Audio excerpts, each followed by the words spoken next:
the fringe of this game. I don't know why. It just keep sort of makes sense to me. I mean, they're not even similar in any way, but there's houses, there's streets. It makes sense to me. I play it. I'm like, I get this. I'm in a neighborhood. I feel like you just say that because there's a big silo that people can wall run on one side of the map. That's what does it for me, the big silo. With a big barn. Yeah. But okay, we'll let you In the think that silo, way. there's a barn? Folks, we just ended game 1 a minute ago. And now we're into game 2. It's going quick. The action continuing in this one as we get loaded on in. Orbit and Squad will be spawning in from, I believe, where are I don't need to switch sides until game 4. You don't need to remind me. Okay, we got a switch that we wind up having to have. We'll get this one restarted for you real quick. One player didn't get in? Yeah, one of the players from Orbit. Come on, Orbit. Who was it? It's okay. Joe. It's all right. But yeah, so this will be game 2 throwback. We're still talking about how Maven thinks that this is like Fringe. There's a barn. There's a silo. There's buildings. There's a grandma's house. You've named really almost every area of... Wait, there is a grandma's house. Yeah. I'll give you that. Okay. It is basically... It is a grandma's house. Sort of French. Not nearly as important as the other grandma's house, but hey, we'll give that one to you there. Hard point, my first impressions of it. Fast-paced, as we expect. Fun to watch. Payloads.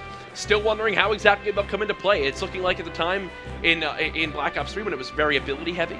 Maybe we have the same thing here. No claw came into action. It was really just camo, overdrive, reactive armor, and then you wind up having rewind. So it makes a lot of sense. I do hear the countdown going back in for game number 2. We hope you're enjoying the coverage of the Call of Duty World League PlayStation experience tournament we're having here this weekend. Really just kicking off, showing off Infinite Warfare on a LAN setting. 8 of the best teams in the world. And remember, all of this presented by the PlayStation 4. The announcements today getting everybody very excited. I know I am quite excited as we should be ready to go into game 2. Look at Nameless. Nameless looks excited. Quite soon here. Yeah. Nameless always looks excited. Hungry. All right, so let's talk a little bit about Anaheim. We're in Anaheim right now. Obviously, we're going to have Anaheim event coming up. We've talked about Vegas. We've talked a little bit about Atlanta. Yeah. It's going to be in June when Anaheim always seems to fall. And it's going to be a great time. Oh, it most certainly is. June 16th to the 18th. What are we, 7 months away from that? You have no excuse to not get a team and get there for that event. Yeah, flights are probably cheap right now. Oh, you probably get flights like $49. Don't know what airline you're flying on then. Southwest. Hey, Southwest is a fantastic airline. All right, good. I think players have loaded on in now. We should be all ready to go. All right, search and destroy for the first time. Maven, who are you watching off the break? We're going to start off with Joe. They're going to be on attack here for Orbit. Talk to me a little bit about search and destroy on this map. What do you like about it? What are some of the advantages here for maybe your offensive team? The big thing is there's some cheese plays you can wind up doing with a quick plan at B, but off the break, you just go for a standard A pressure. Look at how aggressive Orbit are getting. I don't know if EG were ready for this. Nameless gets first blood, but immediately those kills are traded on out, and I do see in the kill feed, Zero rocking that sniper. It's Havoc now all by himself in a 1v3 within the first 20 seconds. Well, Havoc, we have seen pull off some ridiculous plays with the sub in hand. He's going to need to find a rifle. We'll find one in the back. Does he try and grab another gun? Tries to slide across. He's going to get wall banged or hit from the edge almost immediately. Wow. Sick stuff there from Orbit. And both teams basically just kind of flew at bike lane, flew at mid-map. Yep, and what I tell you, I wanted to see this Orbit team catch EG off guard. The hyper-aggression in game 1 works. The hyper-aggression now in the first round of S&D works. You can see that was a setup play from Evil Geniuses. You rush someone towards middle map, you wind up flying over the top, and you make something happen there. Unfortunately, Nameless gets spotted right away. He gets punished for it, and now EG find themselves down 0-1. Well, they're pushing up the mid-map again. Havoc tries to get a strong position here with the sub, but look who's coming through the side train. It's going to be Joe. He might be able to find one, sees him at the edge, able to pick up the gunfight, gives them a 3 versus 2 advantage now. Now, there is still one mid-map. I believe that was Nameless, and you can see the number 6 there. Study kind of down covering, down by the bomb site. Let's go over Study's POV. Still He's got the using that MP4. Yep. So good in search and destroy. What I did like from Joe was he got towards middle map, picked up that kill on Nagavan, and immediately darted right out. So Nameless and Study again, 2 versus 3, now a 2v2, and I do believe Nameless has got out with his life. So best case scenario if you're on the side of EG there. And he just saw one up top. He got tagged. Now he decided to play. He wants to challenge it. He has the MP4. It's so good at range, but he will end up losing that gunfight. Now it's just going to be on Nameless. He sees one. He sees him cross. Nice shots there. He's able to pick it up. Has the K-Bar challenge the second. The 1v2 trying to get at the wall bang. Not there. But he does have a sub to work with. Wants to get aggressive. This is for the ace as well. This is for the right ace. around the corner. There it is. Nameless with the ace for EG. All 4 kills. 4 up, 4 dead. Beautiful stuff for EG. They tied it back up. Led by their captain and Nameless. You saw how versatile, having that K-bar, and it can be good at close range, but it's nothing like the E-Rad. The E-Rad's a melt machine when you get up close and personal. No emotion there after the ace. Oh, no, not at all. I mean, you got to remember, they're down 0-1, so he can't be showing emotion right now. It's simple to say. All right, well, here we go now. I started off with Joe last time. Didn't you say it was Zero that was sniping, right? Yeah, he had one on. I saw him get a kill with it, but now it looks like... So this is what I was talking about. A little bit more of a cheeky play. And you can see EG, they're going, okay, well, how have we not spotted anything? Now Orbit flying on out. That teamwork, perfect pressure going right on through towards this barn side. Study with first blood, though, for EG. Study finds the first. Nameless going to find the second. Now they're going to try and trade it back. It's Zero inside trying to kind of play his life here. He did see one cross. Did they realize he's up inside? He's got one directly below him trying to slow wall run here. Get vision on. One challenged him inside. He's going to drop. It's now just unrated. He's in a 1v3. They do have bomb planted. He has everything to work with. Is anyone going to hop it? We'll have to keep an eye on it. Yes, he is. He's going to hop it. Should get the kill. Can he get away with his life? He gets challenged, able to find one, but will drop just in the nick of time before he can escape. Study, with about 4 seconds to work with, finds the kill. Do you think maybe he should have got the one, just ran? Or do you feel okay about challenging the second? I don't think he's got enough time. I think he was worried about there being a trade instantly, and I think it still would have happened. Even if he tries to run, he's kind of pinched in that back market corner, so I don't really see where his getaway route is. Nice job, though, by Study to immediately read the situation, be there for his teammate, and there, you can see in your top right, only has to put 1 bullet in, got the call from Nameless, and he's 1 shot. Good stuff there from EG as they brought it back to a 2-1 lead in their favor. Okay, let's go back on with our offense here. With EG, 2-1 advantage. We'll start off with Nameless as he is 6-2, just absolutely destroying right now. And you just saw someone trying to get vision kind of over that back barn wall run there as you can look over the top in the alleyway. And things developing a little bit slower than we saw in our first couple of rounds. It makes sense, but look in your minimap. Look where Havoc is positioned. The 8 all the way in the top side. He's worried about someone trying to make a play happen through this field side of the map. It's what spoiled their push on offense last time when Nagafen lost the 1v1 to Joe. This time around, I'm putting more of a focus on it. Nagafen gets first blood, uses that OSA in respawns, but still favors the NV4 in search and destroy for reasons just like that. Precision. Well, he's able to find it. There was a scarab on the map. It gets destroyed before it finds anything, but Urban is able to answer back. It's now going to be a 3v2. Shots wild, but somehow Nagafen snaps, able to find the kill. It's not going to be Joe by himself. He's got 1 versus 2, 30 seconds to work with. Tries to find one. Oh, he guesses right. The peek's coming in the back, but he gets gunned there. K-Bar now powerful enough as he cannot find the kill. I'll tell you, man, that gunfight Nagafen got into, where it got awkward for a second there, I believe that was the rushdown player who dashed right on back. Made him whiff a couple of those shots, but in the end does keep it in his favor. Nameless with another round-ending kill cam. And when it was EG going down 0-1, now they're up with a 3-1 lead, continuing to keep this momentum going towards them, and now they're on defense again. All right, well, let's first let's check Zero to see if maybe he is sniping, and there it is. He has pulled it out. You'll see he's got the longbow in hand. Oh, hit marker. Not able to connect, but he's got to scare him a bit in the back. They're not going to want to challenge. Now they're going to be bullying their way onto the site. He needs to be ready to look over him. Finds one more, just a little bit off, and he gets tagged as well. Cluster coming out to try and back him up. Keeping it close. Bomb planted in a 4v4. Still whiffs another shot. Orbit trying to protect it, but again, Havoc with the pinch. They haven't expected it the last 2 rounds. He gets all 3. And he's going to go right for that defuse, getting himself closer to that rewind. I love using rewind because not only was glitch great back in Black Ops 3, but rewind is even stronger. It's even better. Well, we're going to start with Havoc here and see what he's able to do with it. See if he can find a kill, find an opening, or at least get a little bit of scouting information here. All right, as we begin to switch sides, let's go on with Havoc. As you can see, only player with his ability, but you do have rated very, very close as well. But let's see what Havoc can do. He's going to be pushing across. I wonder if he baits with this. Mid-map. Does he fly on out, try to spot somebody and let his teammates clean up the kills after him? It doesn't look like that's exactly what's going to happen. First blood, stays alive, rewinds right back. There's a player who was just above him. Nearly turns on him right there. A great use of his payload. Oh no, it's about to happen. Nagafen. The pistol, not enough to get it done. I'm assuming he was sniping with a pistol secondary. Overkill, so. Banned out here in Infinite Warfare. And right there, Evil Geniuses do drop the round. Nicely played by Orbit, and they actually get Havoc to use that payload ability. So not having to worry about rewind as this game goes on.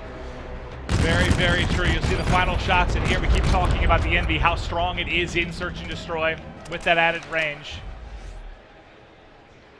We'll swap sides here. 4-2 advantage now. Coming in for EG, it's going to be Orbit back to offense. I'll check on Urban again, and it looks like he's going to put it away. This is similar to what we saw in their first round win on that offense. Yep. So they actually ended up losing that. They're going to play this one aggressively. Get right towards the site, and they've already got someone in towards market. Good use of hardwired here as well, as they're just going to make sure they push right on through, not have to worry about certain tacticals that come into play. It's going to be Zero just playing quite patiently. Rated did just use his payload. So you're seeing it go down on your minimap. Urban playing up top. Nothing done really with that payload. He does actually gets a kill on the study, so I take that back. It will be first plus for Orbit. Nagafen trades one out, 3v3 scenario with 20 seconds left. One coming around the flank is Joe. Joe should be able to pick up a kill. He's wrapping behind one. Should get eyes on this. The timing not working out. No, Didn't see him cross. This is good for him. This is good for him. Should be there to at least trade it out for his teammate. No! Nagafen! What did Naga just do to him? Done. Oh my. Doesn't matter. Didn't matter in the long run, but Naga, did not nice matter shots. in the long run. Orbit's still taking. You see, Study, Double teammates, some of the things they have to work on there. Surprised he actually went for such a crazy challenge like that, but hey, Rated was there for the trade kill. Nicely done by Orbit, keeping this one close. These two teams looking so evenly matched here in our first match of the PlayStation experience. All right, who do you want to kick things off with? I want to watch Study.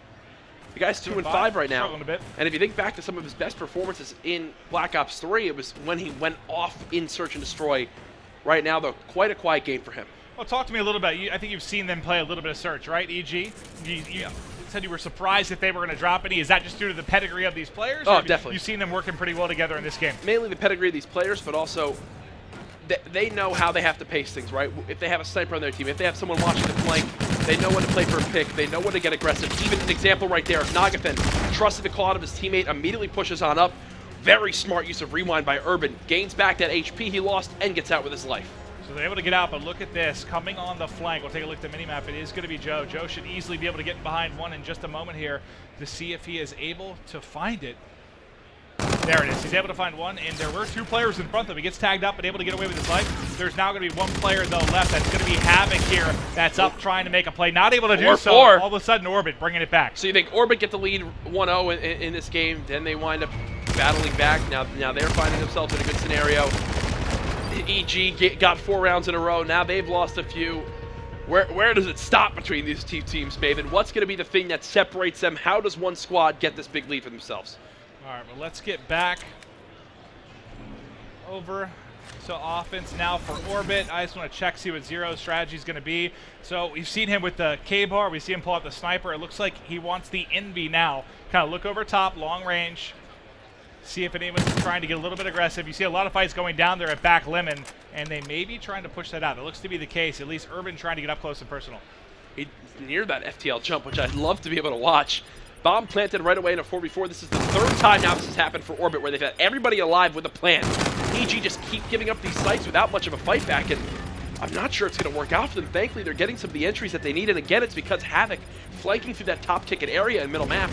Rated knows he's got players run around.